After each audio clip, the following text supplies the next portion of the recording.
감사합니다. 오늘 우리가 읽은 본문은 이 베드로 전서입니다. 베드로 사도가 편지를 보낸 그 베드로 사도의 편지의 내용인데요. 오늘 이 베드로 사도의 편지를 통해서 이 초대교회 상황을 우리가 같이 한번 잠깐 생각해 봤으면 좋겠습니다. 그 초대교회가 어떠한 모습이었는지를 가장 잘 나타내는 단어가 베드로전서 1장 1절 말씀이 아닌가 싶습니다. 베드로전서 1장 1절 말씀을 제가 한번 읽어드리겠습니다. 예수 그리스도의 사도 베드로는 본도, 갈라디아, 갑바도기와 아시아와 비두니아에 흩어진 나그네. 지금 초대교회의 지금 상황을 어떻게 말하고 있냐면 흩어진 나그네라는 것입니다. 자, 그러니까 우리가 생각하는 것처럼 이렇게 함께 한국에 있는 대형 교회들처럼 많은 성도들이 모여 있는 게 아니고요. 그냥 다 뿔뿔이 흩어져 있습니다. 자, 그리고 특별히 이 지역들은 유대인들이 흩어진 유대인들이 있고 그 현지에서 이제 처음 예수님을 믿는 사람들이 이제 신앙생활을 하는 그런 단계입니다. 그러니 많은 사람들이 모여 있지 못하고 몇몇이 그냥 모여서 또 숨어서 이렇게 신앙생활을 하고 있는 그런 단계였습니다.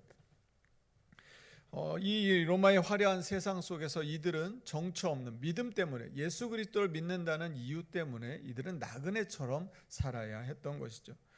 오늘 이 본문 내용을 우리가 조금 더 자세히 살펴보기 위해서 한번 저와 함께 제가 이제 다른 자료들과 이제 책들을 통해서 만들었는데 같이 한번 그냥 상상입니다. 상상 이야기 속으로 같이 한번 들어가 보겠습니다. 한 사람이 있습니다. 이름을 데메드리오라고 하겠습니다. 그리고 이 사람은 그리스도인입니다. 자, 1세기에 이 사람이 살고 있는 곳이 1절에 나와 있던 것처럼 이제 갑바도기아에 살았던 어떤 이 무두장이 가죽을 만지는 사람, 이런 평범한 사람으로 설정해서 같이 한번 이때의 상황들을 좀 살펴보도록 하겠습니다. 아침이 밝았습니다. 이제 자기가 사는 골목에서 이렇게 나가니 앞에 제일 먼저 눈에 우뚝 들어오는 게 있는데 그게 무엇이냐면 그 도시에서 섬기고 있는 이 수호 신입니다. 그리고 그것을 모시는 신전이 눈에 들어옵니다. 대리석 기둥으로 아주 잘 지어진 건물이 햇볕을 맞으면서 반짝반짝 빛이 납니다. 사람들이 그 앞에서 고개를 숙이고 절을 합니다. 신전 계단에는 제사장이 멋진 옷을 입고 이 제사장의 의복을 입고 거기 서 있습니다. 옆으로 이제 황소가 제물로 드려진 황소가 들어가고요. 향에서 연기가 피어오릅니다. 그리고 제사를 위해 여러 사람들이 또 소리를 내고 있습니다. 온 도시와 모든 세상이 자, 바로 눈앞에 보이는 이 신들을 절하기 위해 이 신들을 예배하기 위해 사람들이 다 모여듭니다. 자, 이 데메드리오가 이제 자기 일을 하기 위해서 자기 이제 작업장에 갔습니다. 그런데 한 사람이 와서 이렇게 질문을 하는 것입니다. 어제 왜 축제에 오지 않았냐고 질문을 하는 것이죠. 데메드리오가 말문이 막힙니다. 왜냐하면 이 도시에서의 축제는 어떤 의미를 가지고 있냐면 신들에게 이 제사를 드릴 때 고기를 바칩니다. 짐승을 바치고 그 짐승을 같이 나눠 먹는 것입니다. 그리고 신상에 절을 하는 것이죠. 자, 그런데 이 데메드리오는 예수님을 믿기 시작한 사람입니다. 그런데 그 일을 할 수가 없는 것입니다. 그래서 그 축제에 참석하지 못한 것이죠. 자, 그래서 사람들은 이 데메드리오를 이렇게 생각합니다. 우리 조상이 계속해서 섬겨왔던 신앙인데 왜 저 사람은 우리의 신앙을 배신하고 있는 것일까? 아니, 저러다 저 사람 때문에 우리가 화를 입으면 어떻게 될까 하는 이런 소문들과 수군거림이 이어집니다. 자, 그러자 무슨 일이 있게 되냐면 사람들이 데메드리오에게 오던 그 발길이 점점 뜸해지기 시작하더니 이제는 아예 끊어져 버립니다. 왜냐하면 저 사람은 우리가 믿는 그 신, 우리의 수호신을 섬기지도 않고 우리 황제를 숭배하지도 않고 이상한 신을 믿고 있다는 이런 소문이 퍼졌기 때문인 것이죠. 당시 초대교회의 상황은 어떠냐면 이 상업 활동을 하려면 이 상인 길드 조합에 가입을 해야 합니다. 그게 안 되면 상업 활동을 할 수가 없습니다. 그런데 그 조건이 무엇이냐면 황제를 숭배해야 하고 그다음에 그 신들에게 제사를 드리고 신을 섬겨야 하는 것이죠. 그런데 예수님을 믿기 때문에 이 두 가지를 다 할 수 없었던 것입니다. 그러니 경제 생활을 할 수 없게 된 것이죠. 사람들이 이제는 멸시합니다. 사람들이 비난합니다. 사람들이 조롱하며 다닙니다. 어느덧 하루가 지나가고 해가 뉘엿뉘엿 넘어갑니다. 이제는 발걸음을 옮겨서 어딘가로 갑니다. 신전을 향해 가는 게 아니라 어떤 누군가 한 형제의 집을 향해 갑니다. 그 집에 갔더니 한 10여 명 정도 모여 있습니다. 그곳에 가면 노예도 있습니다. 그리고 주인도 그곳에 함께합니다. 이제 믿지 않는 남편을 두고 홀로 온 아내도 그곳에 있습니다. 간 믿기 시작한 청년도 그 모임에 참여하고 있습니다. 세상의 신분으로 보면 노예와 주인이 같은 자리에 있을 수 없는데 그곳에는 함께 있습니다. 서로를 형제요 자매라고 부릅니다. 그 방 안에는 대리석 이런 신상도 없습니다. 황금 제단도 없고 어떤 향의 연기도 없습니다. 그저 어둠을 밝히는 어스름한 그 등불 하나가 있고 빵 한 조각, 포도주 한 잔 정도가 전부입니다. 너무나 초라하기 그지없습니다. 그런데 데메드리오에게는 이곳이 유일한 쉼터이고 자신의 마음이 위로를 받을 수 있는 곳입니다. 왜냐하면 그곳에 가면 형제로 받아들여지기 때문입니다. 만약에 이곳마저 서로를 속이고 시기하고 헐뜯는 곳이라고 하면 데메드리오는 어디에도 갈 곳이 없을 것입니다. 그런데 그때 어디선가 온 편지 한 통을 누군가 읽어주기 시작합니다. 베드로 사도에게서부터 온 편지입니다. 그 편지에는 이들이 이렇게 힘겹게 살아가고 있는 내용을 너무나 잘 알고 있는 그런 사도의 마음이 다 담겨 있습니다. 그런데 이 편지를 통해서 그에게 그가 붙들어야 할 것을 전하는데 그것이 무엇이냐면 다른 것이 아니라 사랑이었습니다. 오늘 우리가 읽었던 이 본문 2장 앞에 베드로전서 1장 22절에 이런 말씀이 나옵니다. 베드로전서 1장 22절 말씀을 우리가 같이 한번 읽어봤으면 좋겠습니다. 같이 읽겠습니다. 시작. 너희가 진리를 순종함으로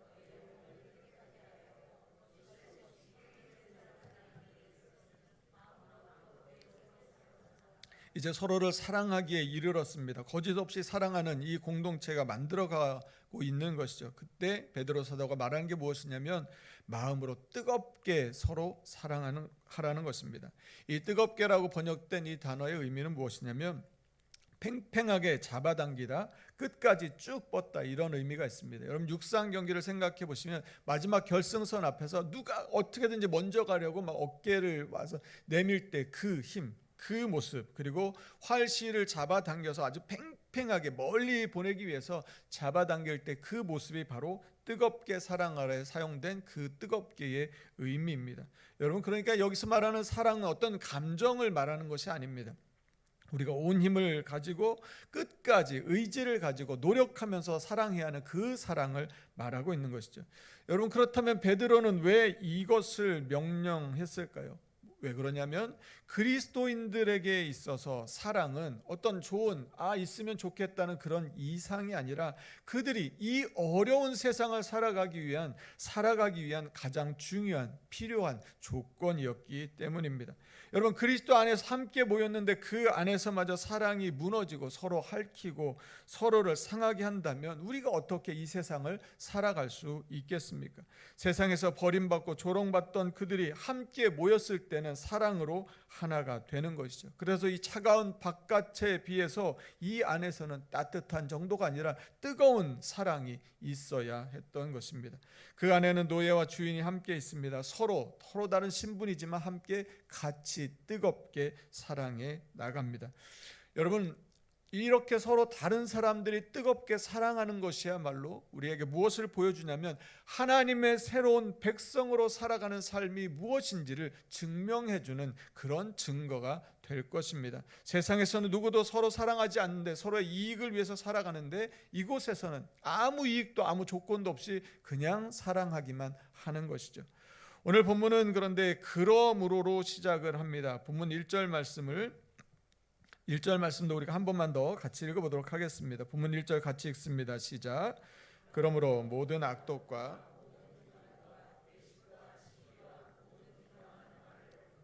이 그러므로가 참으로 중요합니다. 왜냐하면 앞에 나왔던 이 뜨겁게 사랑하라를 받아주는 말이기 때문입니다. 이 말을 다시 한번 해석하면 이렇지 않을까 싶습니다. 여러분들이 서로 뜨겁게 사랑해야 하는데 그러려면 여러분 사랑을 파괴하는 것부터 버리셔야 합니다. 이렇게 말하고 있는 것이죠. 1절에 나오는 이 버리다라고 하는 것이 사랑의 전제 조건이 된다는 것입니다. 여기 5가지가 나오는데 그 의미를 하나씩 좀 살펴보도록 하겠습니다. 맨 처음에 나오는 게 무엇이냐면 악독입니다. 악독으로 번역된 이 헬라어의 의미는 무엇이냐면 남을 해치려는 마음, 악의입니다.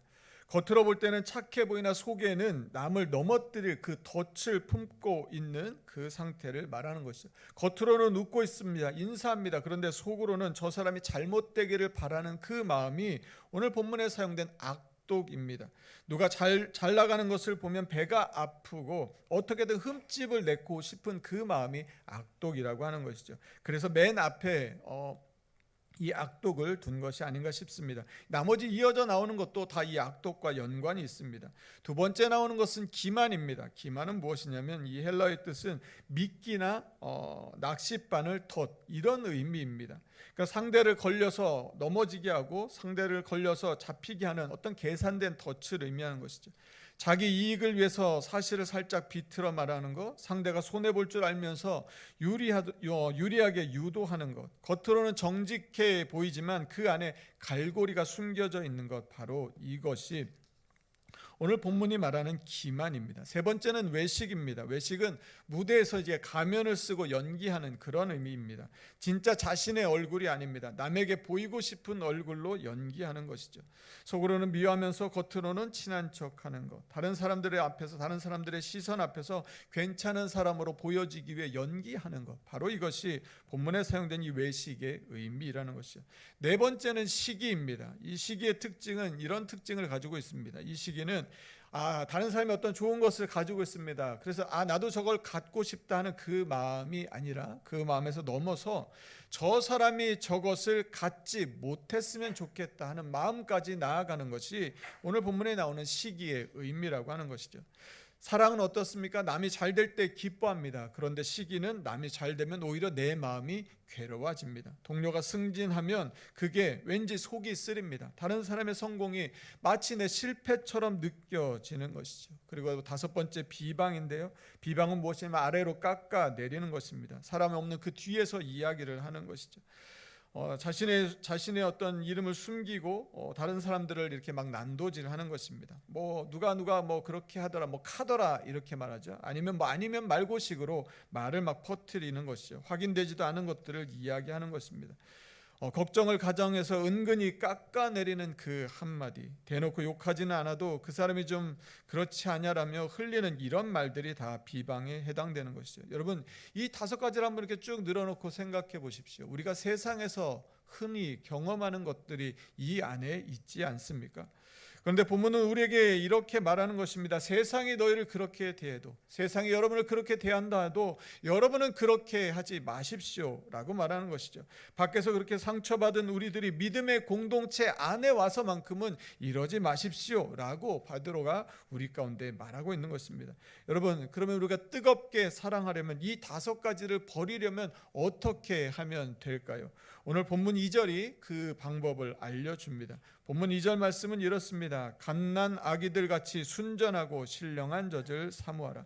세상은 미끼를 놓고 사람을 낚으려고 하지만 하나님의 말씀은 순전한 젖이 됩니다. 그래서 우리를 자라나게 하는 것이죠.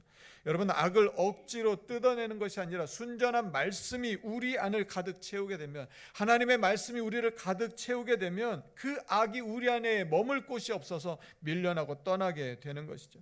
그 근거를 3절에서는 이렇게 말합니다. 너희가 주의 인자하심을 맛보았으면, 주님의 선하심을 맛보았습니다. 주님의 사랑을 경험했으면, 하나님의 은혜를 경험했으면 그것을 더 사모하라는 것이죠. 그 더 풍성한 은혜를, 더 큰 주님의 사랑을 사모하는 그 자리로 삶의 방향을 거기에 맞추라고 하는 것입니다. 그렇게 되면 어떻게 됩니까? 자연히 주님의 사랑이 넘쳐나게 되면 우리 안에 그런 악독들이 이제는 다 벗어버리고 버릴 수 있게 된다는 말씀입니다. 여러분, 이 버리라는 명령은 하나님의 은혜에서부터 흘러나오는 것이죠.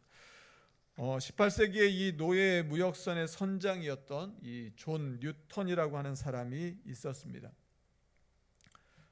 그는 사람을, 이제 노예를 가지고 무역을 하기 때문에 사람을 사람으로 보지 않았던 것이죠. 근데 이 일을 통해서 엄청난 부를 누릴 수 있었습니다. 그런데 이 사람이 예수님을 만났습니다. 예수님을 만나고 난 다음에 자신의 삶을 돌아보면서 이제 이런 고백을 하는 것이죠. 그 고백이 이렇습니다. 내 마음이 지금 몸서리치는, 그러니까 지금 생각해 보니까 아주 몸서리쳐지는 그런 일, 그 일에 한때 적극 가담했던 자, 자신이 어떤 사람이었냐면 지금 생각해 보니까 너무 끔찍하니 몸소리 쳐지는 그 일을 내가 열심히 가담했던 사람이었다고 하는 것을 스스로 고백하게 되는 것이죠. 그가 하나님의 택하심을 받고 이제 회심을 하게 되었습니다. 그리고 이제 목사가 되어서 한 편의 찬송시를 썼습니다. 그 찬송시는 아마 여러분도 잘 아시는 곡입니다. 나 같은 죄인 살리신 주 은혜 놀라워 잃었던 생명 찾았고 광명을 얻었네. 제가 같이 찬양하고 여러분도 다 아시는 곡이니까 함께 같이 찬양했으면 좋겠습니다. 찬송가 305장입니다. 나 같은 죄인 살리신 주 은혜 놀라워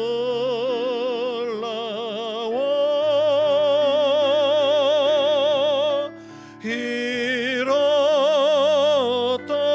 생명 찾았고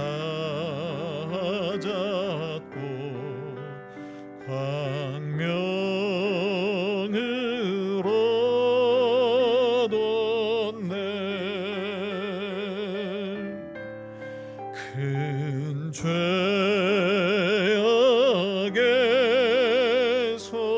건지신 주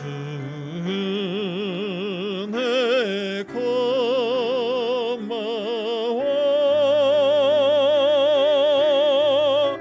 나 처음 믿은 그 시간 귀하고 귀하. 우리 함께 찬양합니다. 이제껏 내가 산 것도 이제껏 내가 산 것 주님의 은혜라. 주님의 은혜라. 또 나를 장차 본향 인도해 주시리. 도해 주시. 거기서 우리 영원히 거기서 우리 영원히 주님의 은혜로 해처럼 밝 살면서 주 찬양하리라.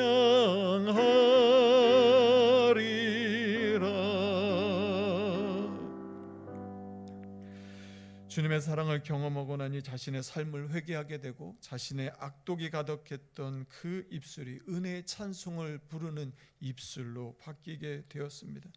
사랑하는 성도 여러분, 주님의 인자하심을 경험하면, 한량없는 사랑과 은혜를 경험하면 우리의 삶은 변화되기 마련인 것입니다. 여러분, 이 5가지의 버림은 뜨겁게 사랑하기 위해 필요한 것입니다. 그런가 하면 이 하나님의 아름다운 덕을 선포할 정결한 입술을 갖기 위하여 더욱 필요한 것입니다. 죽이는 말을 쏟아내는 말, 그 입을 가지고 살리는 소식을 전하는 입이 될 수는 없을 것입니다. 이 5가지를 버릴 때 그의 입술은 비로소 선포할 준비를 갖추게 되는 것이죠. 오늘 본문에서는 우리가 누구인지, 우리의 정체성에 대해서도 이렇게 말합니다. 본문 4절 말씀인데요, 사람에게는 버림바가 되었으나 하나님께는 택하심을 입은 보배로운 산돌이신 예수께 나아가. 앞에서 말했던 이 데메드리오가 이 말씀을 들었을 때, 이 성경 구절에 읽어지는 그 말씀을 들었을 때 그가 어떤 마음을 느꼈을까요? 사람에게는 버림바 되었으나, 사람에겐 버림바 되었으나, 내가 예수님 믿는다고 해서 사람들에게 버림받고 조롱받고 멸시를 당했으나, 자신의 하루의 삶이었던 것이죠. 그런데 이 편지가 이렇게 이야기를 하는 것입니다. 내가 믿는 예수님도 데메드리오의 너만 버림받은 것이 아니라 내가 믿는 예수님도 사람들에게 버림을 받으셨단다. 건축자들이 쓸모없다며 내던진 돌처럼 사람들은 그분을 십자가에 못 박아 버렸습니다. 세상의 눈에 그분은 실패한 분이었고 버려진 자였습니다. 여러분, 그러나 진짜 중요한 눈이 있습니다. 그것은 무엇입니까? 하나님의 눈입니다. 사람들은 그렇게 버렸는데 사람들이 버린 그 돌을 하나님은 택하셨습니다. 죽음에서 살려내셨습니다. 그래서 그분이 산돌이신 것이죠. 죽은 돌로 지은 그 어떤 신전보다 살아계신 돌, 무덤을 이기고 부활하신 산돌이 바로 우리 예수 그리스도이십니다. 여러분, 무엇입니까? 사람의 평가와 하나님의 평가는 전혀 다르다고 하는 것입니다. 세상이 버렸다고 해서 여러분 끝이 아니라는 말씀입니다. 하나님이 택하시면 버려진 돌도 건축물의 모퉁이 돌로 쓰임받을 수 있다는 것이죠. 본문 5절 말씀입니다. 우리 5절 말씀은 같이 한번 읽어보겠습니다. 5절 같이 읽습니다. 시작. 너희도 산돌같이 신령한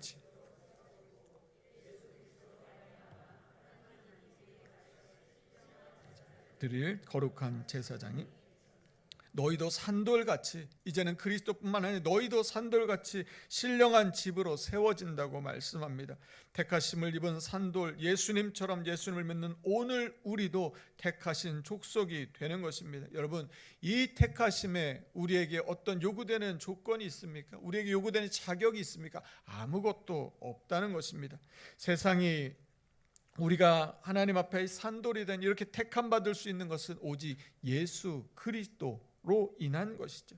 세상이 그리스도를 버렸으나 하나님이 택하셨던 것처럼 세상이 우리를 버려도 하나님은 우리를 택하여 주신 줄로 믿습니다. 버림받음도 그리스도와 함께, 택하심도 그리스도와 함께라는 것이죠.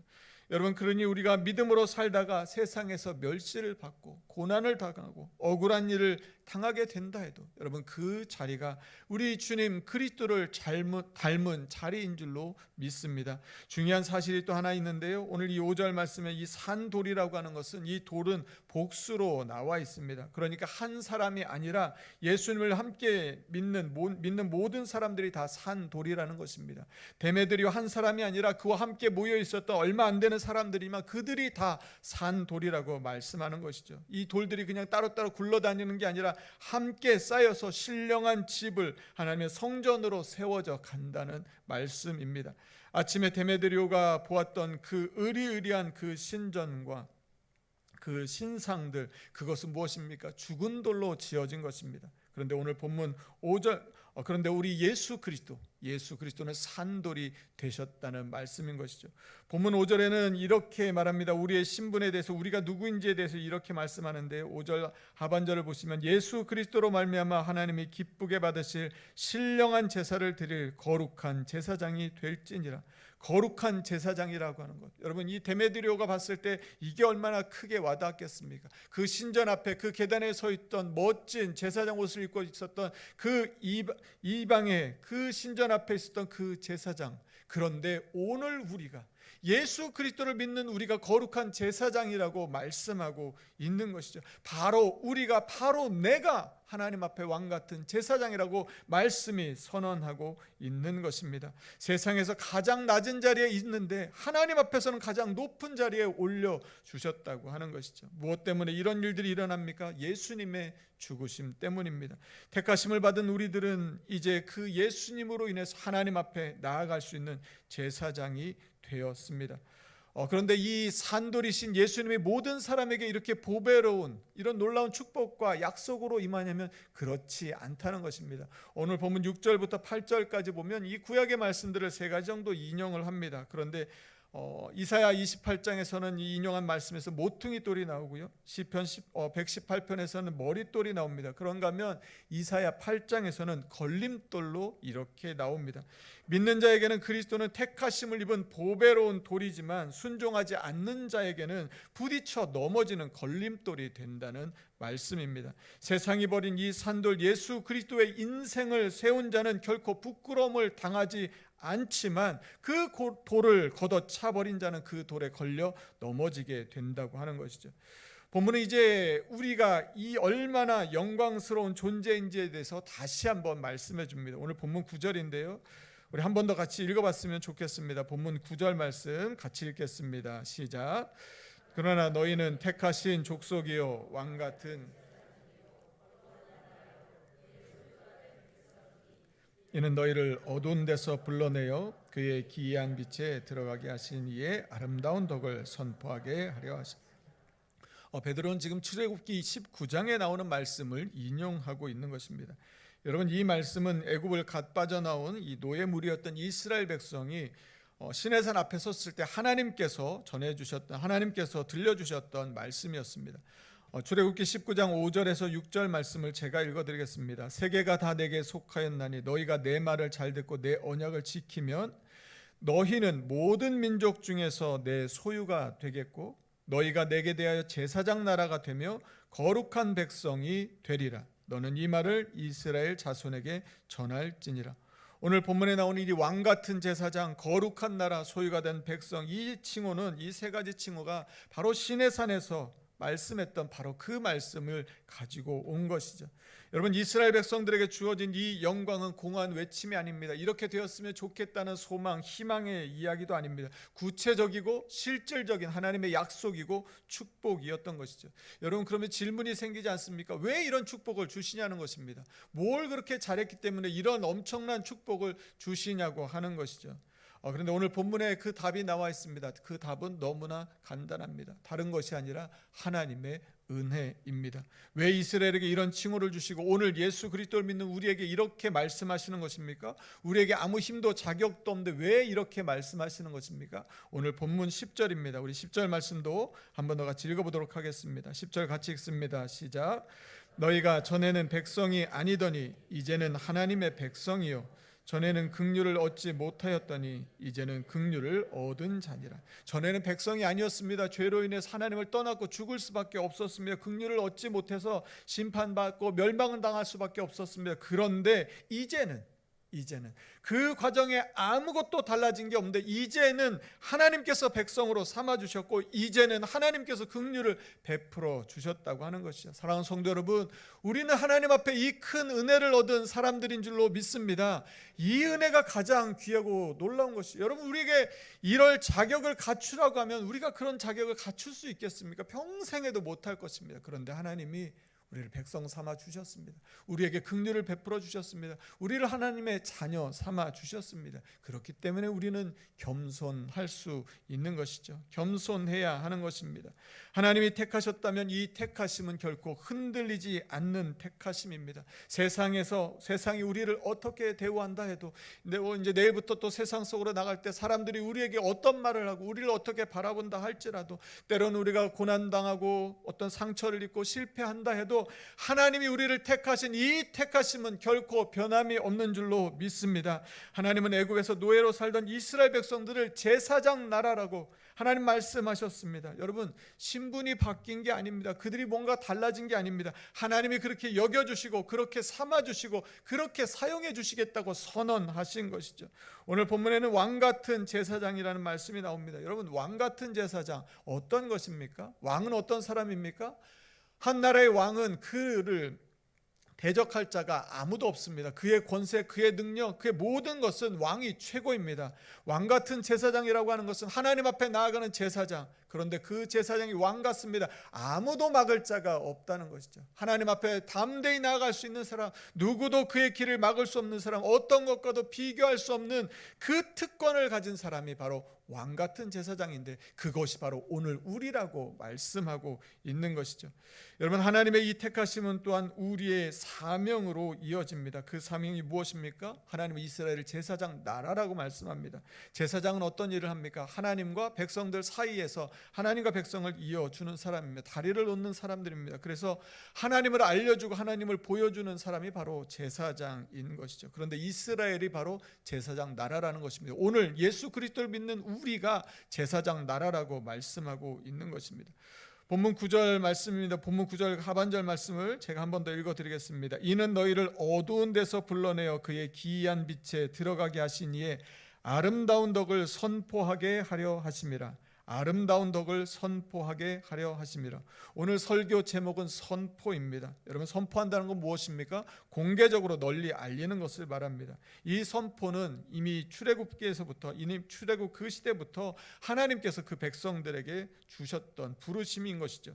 택함 받은 자는 어떻게 살아갑니까? 하나님을 선포하며 살아가는 사람들입니다. 여러분, 그러면 무엇을 선포합니까? 자기의 변화를 자랑하는 것이 아닙니다. 하나님이 누구시며, 선포의 내용은 이것입니다. 하나님이 누구시며 하나님이 무엇을 행하셨는지, 어두운 데 있던 나를 불러내서 그의 기이한 빛에 들어가게 하신 그 하나님의 위대하신 일들을 공개적으로 드러내는 것이 선포이고 선포의 내용이 되어야 하는 것입니다. 하나님께서 이스라엘 백성들을 애굽의 어둠에서 건져내셨듯, 우리를 죄와 사망에서부터 건져내셨듯, 하나님께서 우리를 건져내신 그 일들을 선포하고 드러내고 자랑하는 것이죠. 이 선포는 두 가지 방향으로 향합니다. 하나는 하나님을 향한 찬양이고요, 하나는 사람들을 향한 증언입니다. 둘 다 말로써 하나님을 높여 드리는 것으로 나타나게 됩니다. 그런데 이 선포를 가로막는 것이 있습니다. 그게 무엇이냐면 하나는 침묵입니다. 하나님께 이 은혜를 받았습니다. 이 놀라운 어두운 데서 빛으로 오게 되었는데 그것을 말하지 않는 것이죠. 아무에게도 말하지 않고 그냥 침묵하는 것. 또 한 가지는 무엇이냐면 자기 자랑입니다. 하나님이 아니라 자기를 드러내는 것이죠. 처음에는 하나님으로 시작했는데 마지막에 가면 결국 자기 자랑으로 끝나버리는 것. 이것이 바로 선포를 가로막는 일들이 되게 됩니다. 여러분, 참된 선포는 무엇입니까? 오직 하나님만 높이는 것인 줄로 믿습니다. 여러분, 우리가 간증할 때 이런 이야기를 종종 듣습니다. 전에는 내가 이랬는데 예수님을 만나서 이제는 이렇습니다. 여러분, 그 간증의 주인공이 누가 돼야 합니까? 내가 아니라, 나를 그렇게 도와준 사람이 아니라 하나님이 되셔야 하는 것이죠. 오직 하나님만이 우리의 삶에 높임 받으실 유일한 분이신 줄로 믿습니다. 이 선포는 우리의 삶으로 시작해서 우리의 말로 완성되는 것입니다. 1절에서 이 5가지의 이 악을 버리라고 말씀한 것, 특별히 말과 관계된 것들을 버리라고 한 것, 왜 그렇습니까? 바로 우리의 입은 이 아름다운 덕을 선포해야 할 그런 도구가 되어야 하기 때문인 것이죠. 그런데 우리의 입에 그런 악을 담고 있다면 우리가 어떻게 그 역할을 감당할 수 있겠습니까? 우리가 그 사명을 온전히 수행할 수 없는 것이죠. 여러분, 우리가 그렇게 살아간다면 세상이 우리를 어떻게 보겠습니까? 세상에서 손해를 봅니다. 정직하게 예수를 믿기 때문에 손해를 봐도 정직하게 살아갑니다. 비방을 당해도 똑같이 갚아주지 않습니다. 이웃을 조용히 사랑하고 섬기는 삶을 살아갑니다. 세상과 전혀 다른 방식으로 살아가는 것이죠. 그러면 세상이 우리를 보면서 무엇을 갖게 됩니까? 궁금증을 갖게 될 것입니다. 왜 교회 다니는 사람들은, 왜 교회는, 그리스도인들은 왜 그렇게 살아가는지 궁금증을 갖게 되는 것이죠. 여러분, 우리가 제대로 예수님을 믿게 된다면, 참된 그리스도인으로 살아가게 된다면 사람들은 우리의 삶에 물음표를 던질 것입니다. 왜 그렇게 사는지 궁금해하게 될 것이죠. 우리 교회를 향해서 그런 질문을 던지게 될 것입니다. 왜 그렇게 하는지 묻게 될 것입니다. 베드로전서 3장 15절에 이런 말씀이 있습니다. 그 말씀 제가 읽어드리겠습니다. 너희 마음에 그리스도를 주로 삼아 거룩하게 하고 너희 속에 있는 소망에 관한 이유를 묻는 자에게 대답할 것을 항상 준비하되. 우리 안에 있는 소망에 대해서 사람들이 묻는다는 것입니다. 도대체 이 세상을 살아가면서 어떻게 그렇게 기쁘게 감사하게 살아갈 수 있는지 묻는다는 것이죠. 세상은 궁금하다는 것입니다. 거기에 대해서 대답할 말을 가지고 살아가야 한다는 것이죠. 여러분, 그 대답은 무엇입니까? 예수 그리스도이신 것이죠. 사랑하는 성도 여러분, 오늘 우리가 예수님을 믿게 된 것은 우연한 일이 아닙니다. 애굽의 노예를 택하셨던 그 하나님이 오직 하나님의 그 긍휼과 은혜로 우리를 그리스도 안에서 택해 주셨습니다. 우리는 택함 받은 그 은혜를, 축복을 받은 사람들입니다. 그 택하심은 이 세상의 어떤 것도 흔들 수 없습니다. 이제 오늘 우리의 삶은 오늘 말씀을 통해 이제는 새롭게 이렇게 결단하기를 소망합니다. 하나님은 우리가 이 세상 속에서 선포하는 사람으로, 선포자로 살아가기를 원하십니다. 여러분, 이 한 주간 어떻게 살아가시겠습니까? 예수 그리스도, 어둠 가운데 있던, 죄와 사망 가운데 있던 우리를 건져내어 주신 이 놀라운 은혜와 축복을 선포하며 전하며 살아가는 저와 여러분의 삶이 되기를 간절히 소망합니다. 우리가 살아가는 이 세상은 이 초대교회 베드로 사도가 편지를 보냈던 초대교회와 그렇게 다르지 않습니다. 우리가 예수님을 믿는다고 하는 것은 이 세상이 볼 때 너무나 초라한 모습으로 보입니다. 사람들은 우리를 조롱합니다. 뉴스나 매체를 보면 교회에 대해서 많은 안 좋은 소리들을 하고 있습니다. 별로 다르지 않은 것 같습니다. 그런데 우리는 바로 그 자리에서 어둠에서 우리를 불러내신 그 귀한 빛에 들어가게 하신 그 주님의 아름다운 덕을 선포하며 우리의 입술로 그 주님을 자랑하고 증거하며 살아가는 이 한 주간의 삶이 되기를 간절히 소망하고 축복합니다. 시간 우리 같이 함께 찬양하겠습니다. 때로는 너희 앞에 어려움과 아픔이 있지만 담대하게 주를 바라보는 너의 영혼, 너의 영혼 우리 볼 때 얼마나 아름다운지 너의 영혼 통해 큰 영광 받으실 하나님 찬양. 오 할렐루야. 너는 택한 족속의 왕같은 제사장이며 거룩한 나라 하나님의 소유된 백성, 너의 영혼 우리 볼 때 얼마나 사랑스러운지 너의 영혼 통해 큰 영광 받으실 하나님을 찬양. 오 할렐루야. 우리를 하나님의 택한 족속으로 왕같은 제사장으로 거룩한 나라로 하나님의 소유된 백성 삼아주신 그 은혜에 감사하는 마음으로 이 한 주간 하나님 우리가 그렇게 살겠습니다 고백하고 결단하는 마음으로 우리 다 함께 자리에서 일어나셔서 우리 결단의 찬양으로 찬양하며 나아가겠습니다. 때로는 너의 앞에 우리 옆에 있는 분들 바라보면서 한번 축복하면서 찬양할까? 음과 아픔이 있지만 아픔이 있지 담대하게 주를 바라보는 너의 영혼 대하게 주를 바라보 당신 하나님의 택함 받은 백성입니다. 하나님의 축복받은 사람들입니다. 너의 영혼 우리 볼 때 얼마나 아름다운지 얼마나 아름다운 너의 영혼 통해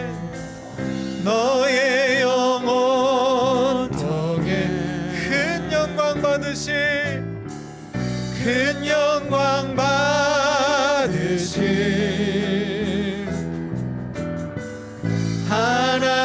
하나님을 찬양. 오 할렐루야. 우리 2절입니다. 우리 2절은 우리 가슴에 손을 얹고 우리 자신을 향해서 너는 택한 족속이 왕같은 제사장이며 왕같은 제사장이 하나님이 우리를 거룩한 나라라고 말씀하십니다. 하나님의 소유된 백성이고요. 하나님 우리 영혼을 바라보실 때에 너의 영혼 우리 볼 때 얼마나 사랑스러운 너의 영혼 통해 큰 영광 받으신 하나님을 찬양합니다. 하나님을 찬양. 오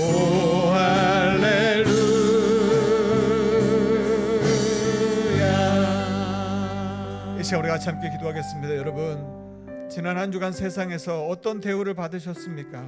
어떤 말을 들으셨습니까? 어떤 말 때문에 여러분의 마음이 무너지고 아프고 찢기고 상처 나셨습니까? 어디서 우리가 위로를 얻을 수 있겠습니까?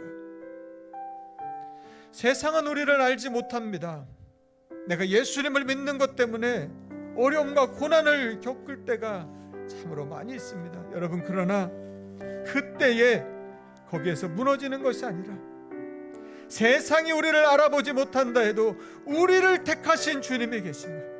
예수님도 세상은 예수님도 버리셨는데 그 버림받은 예수님이 우리의 구원자가 되시고 우리를 구원해 주신 그 은혜를 기억하여 하나님 나를 택해 주신 이 은혜에 감사하여서 하나님 세상이 우리에게 말하는 그 말이 아니야 하나님 나를 바라보시고 우리에게 말씀하신 것 오늘 말씀 가운데 말씀하신 것처럼 나는 택한 족속이고 왕같은 제사장이고 거룩한 나라고 하나님의 소유된 백성이라고 하는 것을 기억하여서 하나님 이 한 주간 세상 속에서 담대히 당당히 살아가는 우리 삶이 되게 하여 주시옵소서. 하나님의 자녀답게 하나님 나를 구원해 주신 이 은혜를 선포하며 믿음 가운데 살아가는 우리 삶이 되게 하여 주시옵소서. 우리 주신 말씀 기억하며 우리 합심하여 같이 함께 기도하겠습니다. 하나님 감사합니다. 하나님 오늘도 하나님 말씀 붙들고 나아갑니다. 세상이 우리를 조롱하고 비난한다 할지라도 세상이 우리를 알아보지 못한다. 나는 하나님의 택한 족속, 나는 하나님의 왕같은 제사장이고 나는 거룩한 나라고 하나님의 소유된 백성인 것을 기억하여 하나님이 이 세상 속에 담대히 나아가 살아가는 우리를 되게 하여 주시옵소서. 이 세상은 예수님도 버렸습니다. 십자가에 달려 주님 이 세상의 말이 아니라 이 세상의 판단이 아니라 하나님이 나를 바라보고 계신 하나님의 그 말씀을 붙들고 나아가게 하여 주시고 하나님이 이 세상 속에서 침묵하지 않게 하여 주시고 잠잠하지 않게 하여 주시고 나를 어두운 데서 죄와 사망에서 건져주신 그 귀한 빛에 들어가신 아름다운 덕을 선포하며 살아가는 우리 삶이 되게 하여 주시옵소서. 주님을 자랑합니다. 주님을 찬양합니다. 주님의 이름을 높여드립니다. 나의 자랑이 아니라 나를 이렇게 만들어주신 하나님의 은혜 하나님의 그 긍휼하신 하나님의 크신 사랑을 자랑하며 선포하며 살아가는 우리 삶 되게 하여 주셔서 날마다 주님을 더 사랑하고 날마다 주님께 더 가까이 나가는 우리 모두의 삶이 다 되도록 성령 하나님의 역사하여 주시옵소서. 하나님의 은혜로 하나님 인도하여 주시옵소서.